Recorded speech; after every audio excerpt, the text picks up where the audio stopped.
It was quite funny what Flickr did to Liam yesterday, wasn't it? This chapter is called Slugs and Superheroes. Mum had already stormed ahead with Lolly, who was strapped into her buggy and happily occupied with a book and a rice cake the size of her head. As I trailed slowly home, I tucked my hand in my pocket and scratched Flicker along the ridges of his back. He rumbled under my hand, contented. He didn't seem to have grown at all, despite the fact he was eating around 33 meals a day. He was always nibbling something. After all the extra broccoli I was sneaking off my plate and getting him to dispose of, he still sat comfortably on my hand.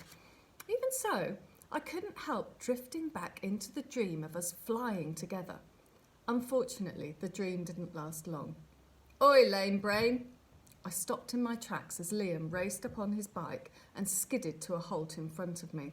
He planted himself on the pavement, blocking my way. I've been watching you and those other amoebas. So I'm guessing by now you're getting a picture of Liam. Big nose for barging into other people's business, stirs up trouble like he's frothing a milkshake, and acts like he owns the world. Well, he also has his own special brand of mean nicknames. Sadly for him, a lot of them don't actually make sense, and so aren't as cutting or mean as he'd probably like them to be. Take Meeba, for instance. What I think he's actually going for is amoeba. An amoeba is a single-celled organism, like a very, very tiny animal, which doesn't have a brain. The fact he thinks it's amoeba and two amoebas just shows who is really lacking a brain round here. I've seen you, he sneered. I curled my hand around Flicker, who seemed to have fallen asleep in my pocket. His hot breath sent little shivers of warmth right through me. It felt like even though he was tiny and asleep, he was protecting me. Well, that's terrific, I said. This is the point where Ted might have elbowed me into shutting up, but without him around and with a dragon in my pocket, I just couldn't help myself. I see you too. Bit old for playing peekaboo, aren't we? You could almost see the steam puffing from Liam's ears when I said it. Watch it, ant boy, or I'll squish you like the insect you are. You know what I'm talking about. You're up to something, first at school and then at the library. You're being weird, even for you. No, just the usual amount of weird, I grinned. He narrowed his eyes and stepped towards me, leaning close. I suddenly wished Ted's elbow had been there after all. I had a feeling Liam was about to turn nasty. Well, I say you're being extra weird, and if I'm going to find out what you're up to, I will. He reached out and shoved me, and I stumbled into a tree. And it'll be easy, because I can smell you coming a mile off, Whiffy. You're stinkier than those stink bombs my brother got me last Christmas. I rubbed my arm, feeling the bruise, and then my heart did that skippy thing, like when Dad drives too fast over a speed bump. What if being slammed into a tree had crushed Flicker? My hand automatically reached for my pocket, and Liam's eyes followed. What have you got in there? He sneered. I felt Flicker moving. He was okay, but the relief didn't last as I felt the little dragon pushing against my hand, trying to get out. I curled my fingers around his body, hoping it might settle him down. Nothing. Look, I'm not up to anything, I said quickly, but I could feel my heart beating faster and my hands were getting sticky with sweat. And it wasn't just from panicking about Flicker being seen. I could feel the dragon heating up too. He was as unhappy about getting shoved as I was.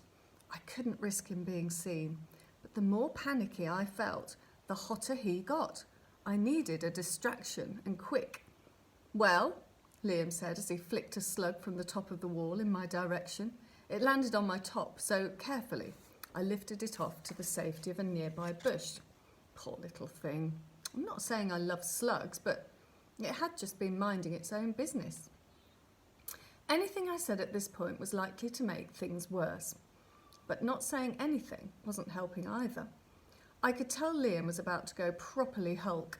He was getting bigger again, his muscles bulging before my eyes, and I waited for the sound of his t-shirt ripping. But before he could squash me with his great green fists, 3 people suddenly appeared at my side. Ted, Kat and Kai, materialising there like my own little personal superhero squad. "Hey, Thomas, need a hand with Liam the Incredible Hulk?" Kai said. The relief of having my friends there felt like finally getting your Mr. Whippy on the hottest day of the year and joining the Guinness World Records longest ice cream queue. I imagine the 4 of us standing in formation in front of him, wielding our superpowers as Kai's words blasted out like lasers, shrinking Liam to the size of a pea. It must have done the trick because, although he kept up the scowl, Liam got on his bike and pedalled off. "You okay, Thomas?" Ted asked once he'd gone. "Yeah, thanks, I'm fine," I said.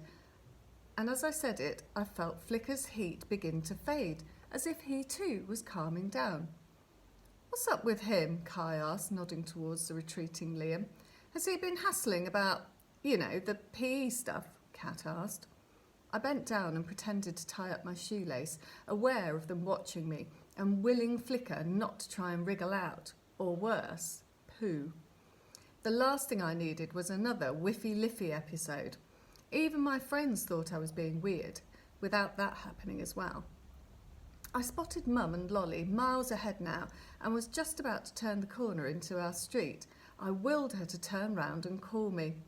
"Nah, just usual Liam stuff," I said. I knew they weren't buying it. That's the thing about friends, especially ones who know you as well as these 3 knew me. "Thomas!" Mum shouted. "I better go," I said, rolling my eyes and faking a groan. I ran off, silently thanking Mum for saving me from another lie. But as I left, I couldn't help noticing that Kat was looking a bit hurt. Once I was safely on our street, I slowed down and Flicker stretched in my pocket. Mum was already wrestling the buggy through the front door, and so, after checking there was no one else around, I reached in to lift him out. He uncurled his wings and shook himself, sending a shimmering ripple across his scales. He sneezed and shot out a spray of sparks that I quickly stamped out. It was a good job he hadn't got out and done that when the others were there. And more importantly, that Liam hadn't seen him. I really don't like the idea of him spying on me. I'll just have to be super careful from now on. All next day at school, I could feel Liam's eagle eyes watching me. I tried to act normal and thought I was doing a good job until I saw Ted, Kat and Kai whispering and exchanging puzzled glances.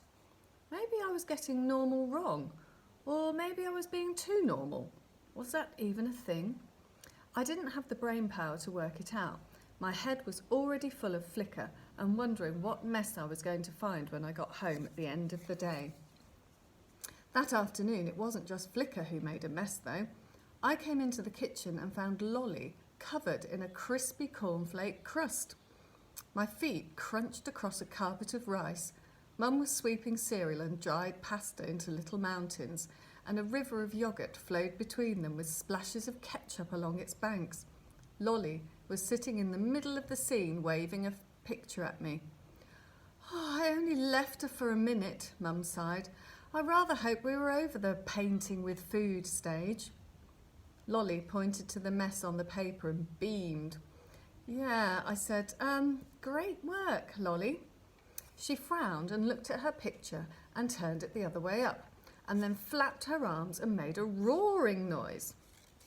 Now, I'm not sure anyone else would have seen what I saw in her artwork, but then Lolly and I were the only ones who knew there was a dragon living upstairs.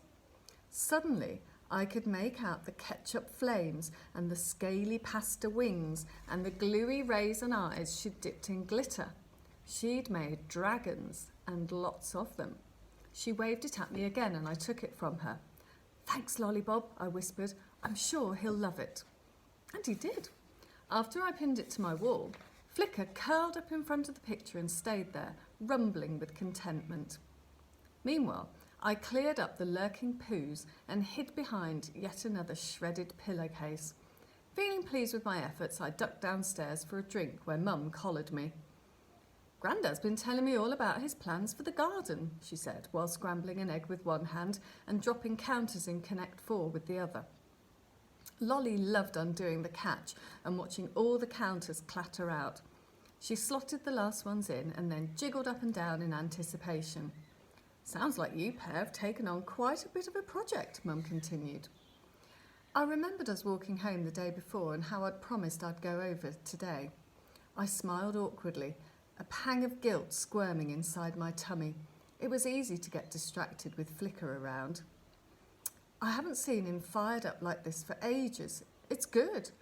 Mum glanced up at me for a second. Don't leave it all to him though now, will you? I felt myself blush. Had she just read my mind? If she had, I hope she didn't read any further and figure out that I had a dragon in my bedroom. Anyway, she was right. Grandad needed me. I'll go now, I said, marvelling at her ability to catch a tiny astronaut that Lolly had just launched into orbit before he splat-landed in the egg with one hand while scooping up with the scattered Connect 4 counters with the other. I sometimes wonder if my mum secretly has her own superpowers. I think mums do have superpowers. Flicker was only too keen to get out of the house, and he flitted happily from tree to tree as I walked to Nana and Grandad's house. But every so often, if there was no one in sight, he'd zoom down and send a puff of smoky warm breath to tickle my ear. When I arrived, Nana met me with a freshly baked chocolate muffin and gave me a flask of lemonade. I found Grandad down the garden with a handful of seed packets, a look of pure concentration on his face. Hey up, Chipstick, I've got a problem. I can't decide on the best kind of beans to try. I'm a runner bean man myself, but there's all sorts here. Haricot vert, scarlet runner, winged, yard long. I never knew there were so many beans. It's up to you, really. What do you say? Feel like something a bit more fancy? His eyes were twinkling, and I could see Mum was right about him being fired up about the veg garden. I said, I'm more of a baked bean fan. Grandad chuckled and ruffled my hair. It should have been difficult to get excited about any type of bean when I knew there was a dragon just metres away. I doubted even magic beans would beat a dragon.